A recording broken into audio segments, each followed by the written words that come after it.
Welcome back to my channel. दोस्तों आज मैं आपके लिए एक superhero film Catwoman explain करने वाला हूँ। ये डीसी कॉमिक्स का एक कैरेक्टर है जिसमें कैट जैसी मिस्टीरियस पावर्स हैं। एक आम सी लड़की में पावरफुल मिस्टीरियस पावर्स कैसे आ गए, ये आपको आगे की कहानी में पता चलेगा। कहानी की शुरू करने से पहले अगर आपने हमारे चैनल को अभी तक सब्सक्राइब नहीं किया तो वीडियो को लाइक करते हुए सब्सक्राइब के बटन को दबा दें। मूवी के शुरू में हम ही डेयर कॉस्मेटिक कंपनी का ऑफिस देखते हैं जहां मीटिंग चल रही है। इस मीटिंग में कंपनी के मालिक जॉर्ज हीडियर, उसकी वाइफ लॉरेल हीडियर और दो साइंटिस्ट और एक्सपर्ट्स बैठे होते हैं। वो डिस्कस कर रहे होते हैं कि वो जो न्यू क्रीम बना रहे हैं वो कब तक लॉन्च होगी। वो जो न्यू क्रीम बना रहे हैं वो एजिंग को रिवर्स करती है। आपकी उम्र जो भी हो, आपकी स्किन हमेशा जवान रहेगी, आपकी स्किन पर झुर्रियां बिल्कुल भी नहीं आएंगी। वो यहाँ ये भी डिस्कस करते हैं कि इस क्रीम की एडवर्टाइजमेंट के लिए कौन सी मॉडल होगी। लॉरेल इस ब्रांड की ब्रांड एम्बेसडर होती है। उसे लगा था कि वही इस ब्यूटी क्रीम की एडवर्टाइजमेंट करेगी, यानी कि उसकी पिक्चर्स एडवर्टाइजमेंट के लिए यूज होंगी।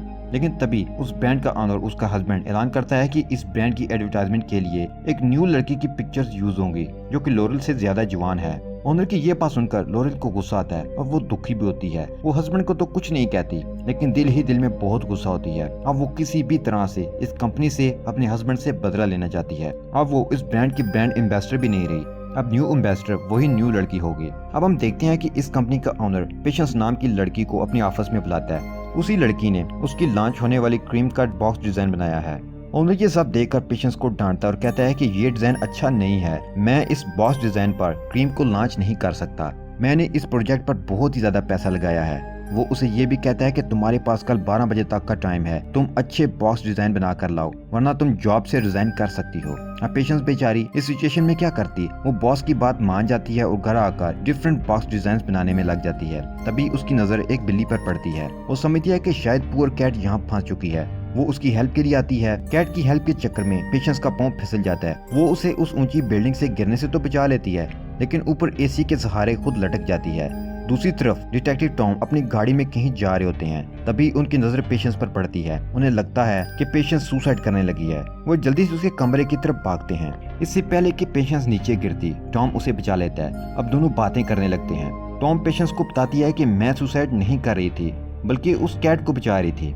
अचानक से पेशेंस को याद आता है कि उसने तो ऑफिस जाना है, अपने बॉस को बॉक्स डिजाइन दिखाने हैं। तो वो जल्दी में अपने ऑफिस निकल जाती है और अपना बैग वहीं पर गिरा जाती है। टॉम उसका बैग उठा लेता है और उसके ऑफिस चला जाता है। टॉम और पेशेंस बातें करने लगते हैं और काफी देर तक वो बातें करते हैं। इनफैक्ट टॉम को पेशेंस अच्छी लगने लगी थी।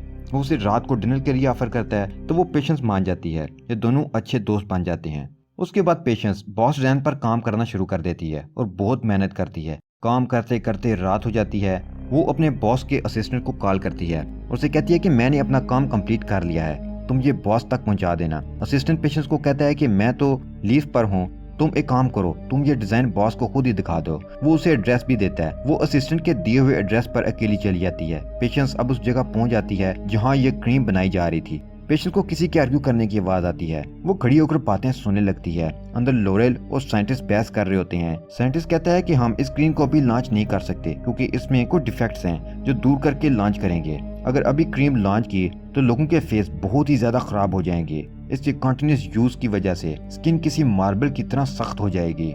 वो उसे स्क्रीन पर कुछ पिक्चर्स भी दिखाता है लेकिन लॉरेल को उस बात से कोई फर्क नहीं पड़ता। वो बस क्रीम को लॉन्च करके पैसा कमाना चाहती है और अपने हस्बैंड से बदला लेना चाहती है।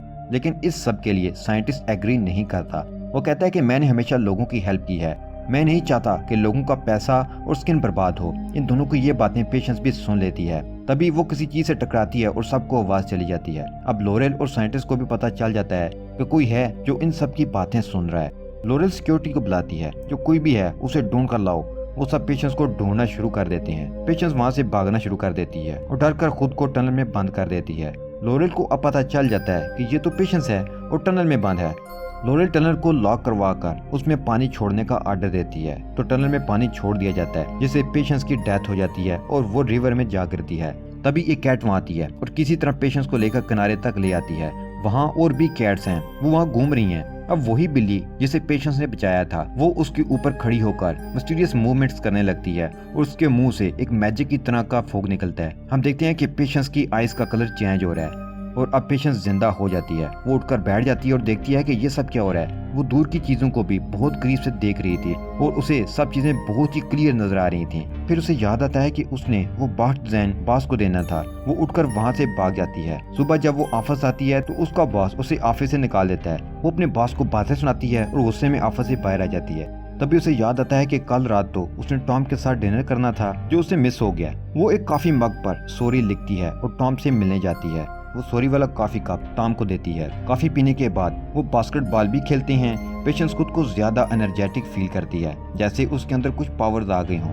पेशेंस जब घर आती है तो सोचती है कि मेरे अंदर जो पावर्स आई हैं ये उसी कैट की वजह से हैं। वो इस कैट के बेल्ट को उतारती है। उसके अंदर से एक छोटी पर्ची पर एड्रेस लिखा होता है। ये एड्रेस उस कैट की ऑनर का है। यहाँ उस कैट का नाम भी लिखा है, मिडनाइट। जब वो मिडनाइट नाम की उस कैट के ऑनर के घर जाती है तो वो ऑनर ओमेलिया पावर्स उसे बताती है ये मिडनाइट कैट आम कैट नहीं है। मैं काफी अरसे से कैट्स पर रिसर्च कर रही हूँ और मुझे पता चला है कि मिडनाइट कैट कैट्स की नायाब नस्ल इजिप्शियन माउ से है और ये कैट पुराने मिस्र की देवी बॉस के मैसेंजर के तौर पर काम करती है। इसमें बहुत सी मिस्टीरियस पावर्स हैं और ये मरे हुओं को जिंदा भी कर सकती है। फिर पेशेंस को याद आता है कि वो तो मर गई थी, उस कैट ने उसे दोबारा जिंदा किया। ओनर पेशेंस को एक चीज भी देती है और उसे कहती है कि तुम अपनी पावर्स का सही इस्तेमाल करना। अब पेशेंस घर आ जाती है। वो अपने फ्रेंड को कॉल करके टॉम के बारे में बताती है। पेशेंस की फ्रेंड उसे एक कैट ड्रेस भिजवाती है जिसे पहनकर वो रात को टॉम से मिलने जा रही होती है, पर उसे कुछ चोर नजर आते हैं जो कि एक ज्वेलरी शॉप को लूट रहे थे और शॉप के अंदर जाती है और इन सबको मारने लगती है। ज्वेलरी से भरा हुआ बैग लेकर वो घर आ जाती है। घर आकर वो उस बैग से सारी ज्वेलरी निकाल देती है। पेशेंस को एहसास होता है कि उसे ये ज्वेलरी नहीं लेनी चाहिए, ये चोरी है। वो सारी ज्वेलरी एक बैग में डालती है सिवाय एक नेकलेस के जो उसे बहुत ही पसंद था। वो उसे लेना भी चाहती थी तो वो उसे रख लेती है और इस बैग पर सॉरी लिखकर उसे पुलिस स्टेशन भेज देती है। अब हम देखते हैं कि पेशेंस अपनी एक फ्रेंड से मिलने हॉस्पिटल में आती है। उसकी फ्रेंड से बताती है कि तमाम तरह डिफेक्ट्स के बावजूद वो उस क्रीम को लॉन्च करने वाले हैं। वो उस क्रीम को बॉक्स में फेंकती है और खुद उस जगह पहुंच जाती है जहां वो लोग क्रीम बनाते हैं।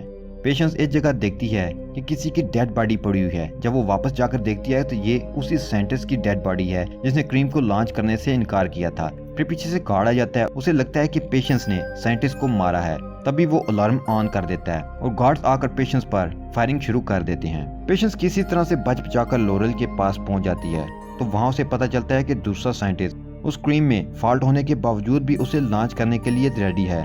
यहाँ लोरेल और पेशेंस डिसाइड करती हैं कि दोनों मिलकर उस साइंटिस्ट के खिलाफ सबूत इकट्ठे करेंगी क्योंकि लोरेल अपना बदला लेना चाहती है।